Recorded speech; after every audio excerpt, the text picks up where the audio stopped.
हरे कृष्ण कृष्ण कृष्ण हरे हरे। तो भक्तबृंदगण आजकेर भिडियोटी रयेछे सकल कृष्ण भक्तरा 15 नवेम्बर शनिवार उत्पन्ना एकादशी व्रतटी पालन करेछिलाम। उत्पन्ना एकादशीर व्रतेर परवर्ती एकादशीर नाम कि? এই एकादशी আমরা কবে পালন করব, অর্থাৎ 31 নভেম্বর নাকি 1 ডিসেম্বর? কোন শুভ দিনে उत्पन्ना एकादशीर परवर्ती एकादशी व्रतटी আমাদেরকে पालन करते হবে?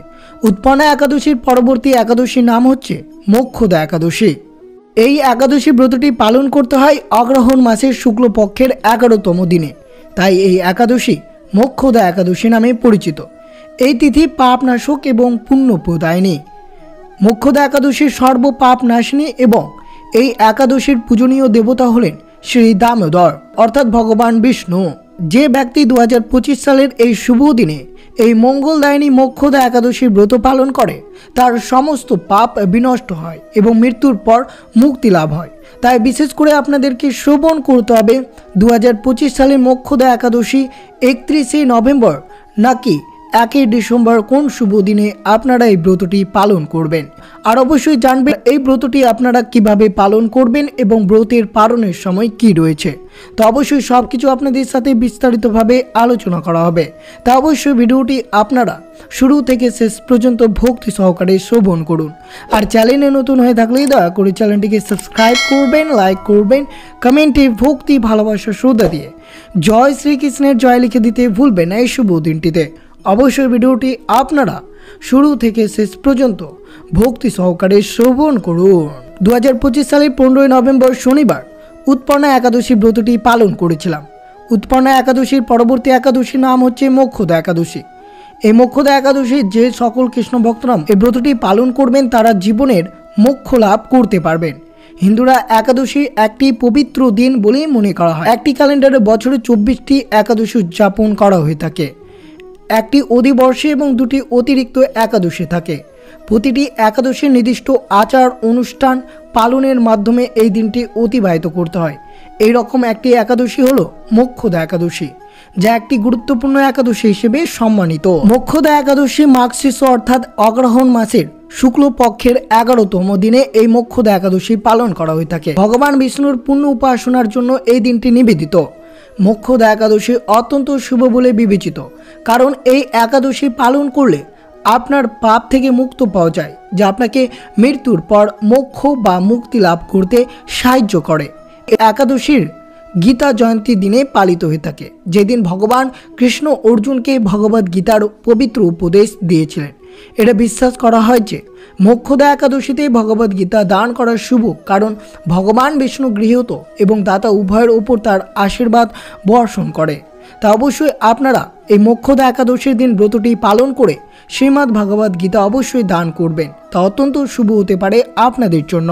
তো অবশ্যই শ্রবণ করুন এই মোক্ষদা একাদশী 2025 সালে কবে পালন করবেন। এই মোক্ষদা একাদশী আপনাদেরকে ব্রতটি পালন করতে হবে 1 ডিসেম্বর সোমবার এবং পরের দিন অর্থাৎ মঙ্গলবার 2 ডিসেম্বর। এই শুভ দিনে আপনাদেরকে সঠিক সময় মেনে ব্রতের পালন করতে হবে। এই মোক্ষদা একাদশী ব্রত পালন করে যদি আপনারা পরের দিন ব্রতের পালন না করেন তাহলে ব্রতের কোনো পূর্ণ ফলাফল পাওয়া যায় না। তা অবশ্যই আপনারা ভক্তি সহকারে 2025 সালের 1 ডিসেম্বর সোমবার এই মোক্ষদা একাদশীর ব্রতটি পালন করবেন এবং শ্রী বিষ্ণুর পুজো করবেন, তা অত্যন্ত শুভ হতে পারে। এবং এই শুভ দিনে আপনারা অবশ্যই গীতা দান অবশ্যই করবেন। প্রতি বছর 24টি একাদশী থাকে, যার মধ্যে মোক্ষদা একাদশী রয়েছে।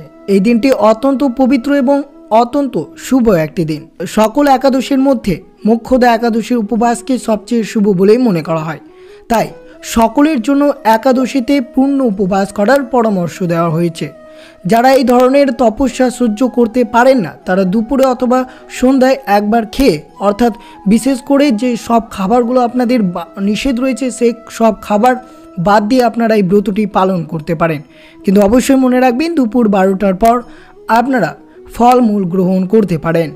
যা যা খেতে পারেন এই শুভ দিনে আপনারা অবশ্যই মনে রাখবেন শুকনো ফল, শাক সবজি, দুধ, নারকেল, আলু, মিষ্টি আলু, জলপাই, চিনি, শিলা লবণ এইসব খেতে পারেন। কিন্তু বিশেষ করে মনে রাখতে হবে কোনো ধরনের পঞ্চরবি শস্য এই উপবাস চলাকালীন কিছুতেই গ্রহণ করা যাবে না।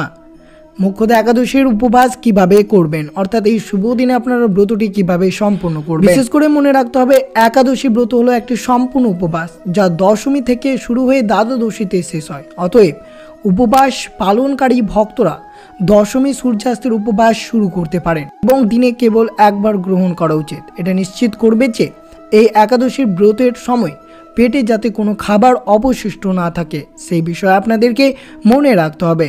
এবং এই শুভ দিনে আপনারা বিশেষ করে মনে রাখতে হবে, দশমীর দিন অবশ্যই সম্পূর্ণরূপে নিরামিষ আহার করবেন। এই শুভ দিনে একবার খাবার গ্রহণ করবেন, অর্থাৎ পরের দিন 1 ডিসেম্বর সোমবার মোক্ষদা একাদশীর দিন সঠিক নিয়ম আচার মেনে ব্রতটি পালন করতে হবে। যদি সঠিক নিয়মে ব্রত পালন না করতে পারেন তাহলে ব্রতের কোনো পূর্ণ ফলাফল পাওয়া যায় না। তো অবশ্যই এই বিষয়টি আপনাদেরকে মনে রাখতে হবে। এই শুভ দিনে অবশ্যই ভক্তি সহকারে ভগবান বিষ্ণু দেবী সম্পদের লক্ষ্যে অবশ্যই এই শুভ দিনে পূজা অর্চনা করবেন, এতে করে বিশেষ আশীর্বাদ লাভ করতে পারবেন। এই দিনে পবিত্র ভগবদ গীতা পুজো করা হয় এবং অনেক মন্দিরে ধর্ম উপদেশ পাঠ করা হয়। এই ব্রতের উপাসকরা পুজোর সমস্ত আচার অনুষ্ঠান অনুসরণ করে ভগবান কৃষ্ণের কাছে প্রার্থনা করেন। সন্ধ্যায় তারা ভগবান বিষ্ণুর মন্দিরে যান। সন্ধ্যায় ভগবান বিষ্ণুর মন্দিরে যাবেন এবং সেখানে অবশ্যই একটি ঘিয়ের প্রদীপ প্রজ্বলন করবেন। মোক্ষদা একাদশীর উপলক্ষে ভগবদ গীতা, বিষ্ণু সহস্রনাম, মুকুন্দ ষ্টকম পাঠ করা শুভ বলেই মনে করা হয়। হিন্দু বিশ্বাস অনুসারে বিশ্বাস করা হয় যে মোক্ষদা একাদশীর ব্রত পালন করলে মৃত পূর্বপুরুষদের মোক্ষ বা মুক্তি প্রদান লাভ হয়। এই দিনটিকে গীতা জয়ন্তী বলা হয়, কারণ এই দিনে কুরুক্ষেত্রের মহাকাব্যিক যুদ্ধের সময় ভগবান কৃষ্ণ অর্জুনকে সুপরিচিত হিন্দু ধর্মগ্রন্থ ভগবদ গীতা বলেছিলেন। এই কারণে ভগবান বিষ্ণুর অনুসারীদের জন্য মোক্ষদা একাদশী অত্যন্ত শুভ। মোক্ষদা একাদশীর দিনটি যে কোনো যোগ্য ব্যক্তিকে ভগবদ গীতা উপহার দেওয়ার জন্য অত্যন্ত একটি শুভ দিন, যাতে তিনি ভগবান বিষ্ণুর প্রেম এবং স্নেহ লাভ করতে পারেন। বিভিন্ন হিন্দু শাস্ত্রে মোক্ষদা একাদশীর তাৎপর্য উল্লেখ রয়েছে। এই দিনে সেগুলো শ্রবণ করলে ব্যক্তির ধর্মীয় ঘোড়া বলিদানের সমতুল্য পুণ্য লাভ হয়। এমনকি বিষ্ণু পুরাণেও প্রকাশিত হয়েছে যে মোক্ষদা একাদশী উপবাস হিন্দু বছরের 23টি একাদশীর ব্রতের সমান উপকারের সমতুল্য। তাই মোক্ষদা একাদশীর মাহাত্ম্য অনেকটাই রয়েছে। তা অবশ্যই আপনারা 2025 সালের 1 ডিসেম্বর সকল কৃষ্ণ ভক্তরা এই মোক্ষদা একাদশীর ব্রতটি সঠিক নিয়ম আচার মেনে ব্রতটি পালন করবেন। এতে আপনাদের জীবনের সমস্ত দুঃখ দূর হয়ে একটি সুন্দর জীবনযাপন অতিবাহিত করতে পারবেন। কিন্তু বিশেষ করে মনে রাখবেন, এই মোক্ষদা একাদশীর দিন আপনারা যদি নির্জল ব্রতটি পালন করতে পারেন তা অত্যন্ত শুভ হতে পারে। বিশেষ করে এই শুভ দিনে জল ছাড়াই আপনাদেরকে 24 ঘন্টায় ব্রতটি সম্পন্ন করতে হবে এবং পরের দিন অর্থাৎ দ্বাদশীতে সঠিক নিয়ম আচার মেনে এবং সঠিক পারণ মন্ত্র জপ করে পারণের সময় পালন করতে হবে। এইভাবে ব্রত পালন করলে আপনার মোক্ষদা একাদশীর ব্রতটি সুসম্পন্ন হবে এবং অবশ্যই ভগবান শ্রীকৃষ্ণের অপার আশীর্বাদ লাভ করবেন এবং জীবনে সাফল্য লেগেই থাকবে। তা অবশ্যই আপনারা 2025 সালের 1 ডিসেম্বর সোমবার এই মোক্ষদা একাদশীর ব্রতটি ভক্তিনিষ্ঠা সহকারে অবশ্যই ব্রতটি পালন করবেন। আর এই শুভ দিনে যতটা পারবেন ভগবান বিষ্ণুর মহামন্ত্রটি এই শুভ দিনে আপনাদেরকে জপ করতে হবে। ওম নমঃ ভগবতে বাসুদেবায় নমঃ, ওম নমঃ ভগবতে বাসুদেবায় নমঃ। এই দিন অবশ্যই মহর্ষি বেদব্যাস এবং শ্রীমদ্ ভগবদ গীতার পুজো করবেন, তা অত্যন্ত শুভ হতে পারে আপনাদের জন্য। তো অবশ্যই আপনারা মোক্ষদা একাদশীর ব্রতটি 1 ডিসেম্বর সোমবার এই শুভ দিনের ব্রতটি পালন করবেন। আর অবশ্যই একটিবার হলেও শ্রবণ করবেন এই মোক্ষদা একাদশীর ব্রতের মাহাত্ম্য কথাটি, যেটি শ্রবণ না করলে আপনার ব্রতটি কিছুতেই পূর্ণ লাভ হবে না। এবং বিশেষ করে মনে রাখবেন মোক্ষদা একাদশীর ব্রতের গুরুত্ব কতটা রয়েছে। তো অবশ্যই ভক্তি সহকারে শ্রবণ করুন মোক্ষদা একাদশীর ব্রত কথাটি। অগ্রহণ মাসের শুক্লা পক্ষিয়া মোক্ষদা একাদশী ব্রত মাহাত্ম্য ব্রহ্মাণ্ড পুরাণে বর্ণিত রয়েছে। একদা মহারাজ যুধিষ্ঠির ভগবান শ্রীকৃষ্ণকে সংশয় প্রকাশ করে বললেন, হে বিশ্বেশ্বর, হে বাসুদেব, আমার একটি সংশয় আছে। এই অগ্রহণ মাসের শুক্লপক্ষের যে একাদশী তার নাম কি? কোন দেবতাকে উদ্দেশ্য করে এই একাদশী পালন করা হয় এবং এই একাদশীর বিধি নিয়ম বা কী, সেই বিষয়ে আপনি কৃপা করে আমার কাছে কীর্তন করুন। যুধিষ্ঠির মহারাজের সংশয় শুনে ভগবান শ্রীকৃষ্ণ মৃদু হেসে বললেন, হে ধর্মরাজ, আপনি যথার্থ প্রশ্ন জিজ্ঞাসা করেছেন। এতে যুগে যুগে জগৎবাসী উপকৃত হবে। আমি আপনার সংশয় দূর করছি। এই অগ্রহণ মাসের শুক্লপক্ষের একাদশীর নাম হলো মোক্ষদা একাদশী। এর নাম মোক্ষ একাদশী, কারণ এই একাদশী সমস্ত পাপ দূর করে মুক্ত প্রদান করে। যাদের পূর্বপুরুষ তাদের পাপের কারণে অধঃপতিত হয়েছে তারা এই একাদশীর পুণ্য ফল দানে মোক্ষ লাভ করে, এ নিয়ে বিন্দুমাত্র সন্দেহ নেই। তাই এই একাদশী সর্ব পাপ নাশিনী এবং এই একাদশীর পূজনীয় দেবতা হলেন শ্রী দামোদর। ধূপ, দীপ, তুলসী এবং তুলসী মঞ্জুরি সহযোগী শাস্ত্রবিধি মেনে এই একাদশীতে শ্রী দামোদরের পুজো করা মার্জনীয়। দশমীর দিন থেকে একাদশীর দিন উপবাস সহযোগে এবং উপবাস একাদশীর দিন মোক্ষদা একাদশীর ব্রতকথা পাঠ এবং শ্রী দামোদরের নিত্য গীত সহযোগে ভক্তি শ্রদ্ধার মাধ্যমে ভোজনা করা আমাদের প্রত্যেকের কর্তব্য। এই একাদশীর ব্রত সম্পর্কে এক বিচিত্র কাহিনী বর্ণনা করছে একাগ্রহে তার চিত্ত আপনারা শ্রবণ করুন। প্রাচীনকালে বৈষ্ণবদের দ্বারা সুশোভিত চম্পক নগরীতে বৈক্ষনাথ নামে এক রাজা বাস করতেন। তিনি ছিলেন একজন সৎ মানুষ এবং তার মধ্যে অনেক সদ্গুণ ছিল। তিনি পুত্রের মতো তার প্রজাদের দেখাশোনা করতেন। তার রাজ্যের বেশিরভাগ প্রজাই ছিল বৈষ্ণব, ব্রাহ্মণ এবং বেদাঙ্গ। এক রাতে রাজা স্বপ্ন দেখলেন তার পিতা মৃত্যুর পর নরকে অতি কষ্ট নরক যন্ত্রণা নিয়ে বাস করছেন। এই স্বপ্ন দেখার পর রাজা তড়িঘড়ি জেগে বসলেন এবং পিতার কথা ভেবে অত্যন্ত দুঃখে উদ্বেগ মন কাতর হলো। পরদিন সকালে তিনি তার নগরের বিশিষ্ট পণ্ডিত ব্রাহ্মণদের ডেকে তার স্বপ্নের কথা জানালেন। তিনি স্বপ্নে কি দেখেছেন সেই ঘটনা পুঙ্খানুপুঙ্খ বর্ণনা করতে লাগলেন। তিনি ব্রাহ্মণদের বলতে লাগলেন, পিতা আমাকে বলেছেন, হে পুত্র, তুমি আমাকে নরক সমুদ্র থেকে উদ্ধার করো। পিতার সেই অবস্থা দেখে আমার অন্তর থেকে সুখ চলে গেছে। আমার এই বিশাল রাজ্য, স্ত্রী, পুত্র, কিছুতে আমি শান্তি পাচ্ছি না। কি করি, কোথায় যাই, কিছুই বুঝে উঠতে পারছি না। আমার পূর্বপুরুষরা মুক্তি লাভ করতে পারেন এমন কোন পুণ্য ব্রত, তপস্যা ও যোগের কথা আমাকে উপদেশ করুন। আমি তা ভক্তি ও শ্রদ্ধার মাধ্যমে পালন করব। ব্রাহ্মণগণ রাজার মানসিক অবস্থা বুঝতে পারলেন। যে রাজ্যের রাজা সুখে নেই সে রাজ্যের প্রজা কেমনভাবে সুখে থাকতে পারে। রাজ্যের শান্তি রাজার হাতে। ব্রাহ্মণগণ নিজেদের মধ্যে আলাপ আলোচনা সেরে উপদেশ দিলেন, হে মহারাজ, আপনার রাজ্যের কাছে মহিষী পর্বত মুনির আশ্রম রয়েছে। তিনি ত্রিকালঙ্গ। তিনি আপনাকে এই জটিল সমস্যা থেকে মুক্তির উপায় বলে দিতে পারবেন। সিদ্ধান্ত মতে রাজা বৈক্ষনাথ এরপর সেই সকল ব্রাহ্মণদের নিয়ে পর্বত মুনির আশ্রমে উপস্থিত হলেন।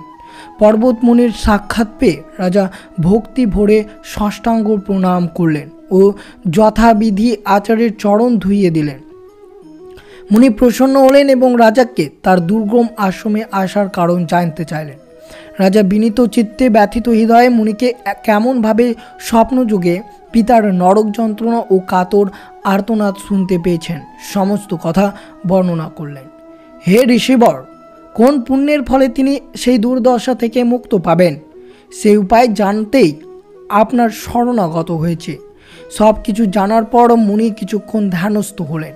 কিছুক্ষণ পর ধ্যান শেষে মুনি জানালেন, হে মহারাজ, তোমার পিতা কর্মফলের কারণে এই নরক যন্ত্রণা ভোগ করেছে। পূর্ব জন্মে তোমার পিতা অর্থাৎ কামাচারী, ব্যভিচারী কারণে তার অধোগতি লাভ হয়েছে। তখন রাজা কাতরভাবে এর থেকে মুক্তির উপায় জানতে চাইলে পর্বত মুনি এই পাপ থেকে মুক্তির উপায় বর্ণনা করলেন, যা মন দিয়ে শ্রবণ করুন। অগ্রহণ মাসের শুক্লপক্ষের মোক্ষদা একাদশী পালন করে সেই পুণ্য ফল পিতাকে প্রদান করো।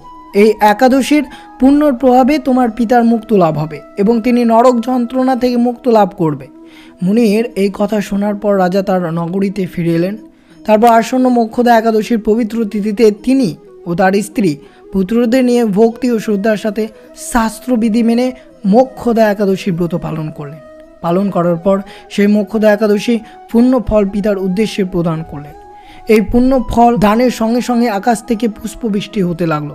হে পুত্র, তোমার মঙ্গল হোক। এ বলতে বলতে বৈক্ষনাথ রাজার পিতা নরক থেকে মুক্ত হয়ে স্বর্গে গমন করলেন। এই ব্রত মাহাত্ম্য বর্ণনা করার শেষে শ্রীকৃষ্ণ বললেন, হে যুধিষ্ঠির, যে ব্যক্তি এই মঙ্গলদায়িনী মোক্ষদা একাদশীর ব্রত পালন করে তার সমস্ত পাপ বিনষ্ট হয়ে যায় এবং মৃত্যুর পর মুক্তি লাভ হয়। এই ব্রতের পূর্ণ সংখ্যা আমিও জানি না। চিন্তামণির মতোই এই ব্রতটি আমার অত্যন্ত প্রিয়। এই ব্রতকথা যিনি পাঠ করেন বা যিনি শ্রবণ করেন উভয় বাজপেয় যজ্ঞের ফল প্রাপ্ত হয়। তা অবশ্যই আপনারা শ্রবণ করলেন মোক্ষদা একাদশীর ব্রতকথাটি, যেটি অবশ্যই আপনারা 2025 সালের 1 ডিসেম্বর সোমবার এই ব্রতটি পালন করবেন বা অবশ্যই এই ব্রতকথাটি শ্রবণ করবেন। তো অবশ্যই যদি আপনারা ভক্তি শ্রদ্ধা সহকারে এই ব্রতকথাটি পাঠ করেন, বিশেষ করে এই মোক্ষদা একাদশীর দিন, তা অত্যন্ত শুভ হতে পারে এবং শত শত পাপ আপনার খুব সহজেই দূরীভূত হবে এবং মৃত্যুর পর মুক্ত লাভ করবেন এবং বাজপেয় যজ্ঞের লাভ আপনারা অর্জন করতে পারবেন এই ব্রতকথা পাঠ বা শ্রবণের ফলে। তো এই ছিল ভিডিওটি ভালো লাগলে অবশ্যই চ্যানেলটিকে সাবস্ক্রাইব করবেন, লাইক করবেন, কমেন্টে ভক্তি ভালোবাসা শ্রদ্ধা দিয়ে জয় শ্রীকৃষ্ণের জয় লিখে দিতে ভুলবেন না এই শুভ দিনটিতে। এবং ভিডিওটি আপনার আত্মীয় ভক্ত বা বন্ধুদের সাথে অবশ্যই শেয়ার করবেন। সুস্থ থাকবেন, সতর্ক থাকবেন। জয় শ্রীকৃষ্ণ। রাধে রাধে।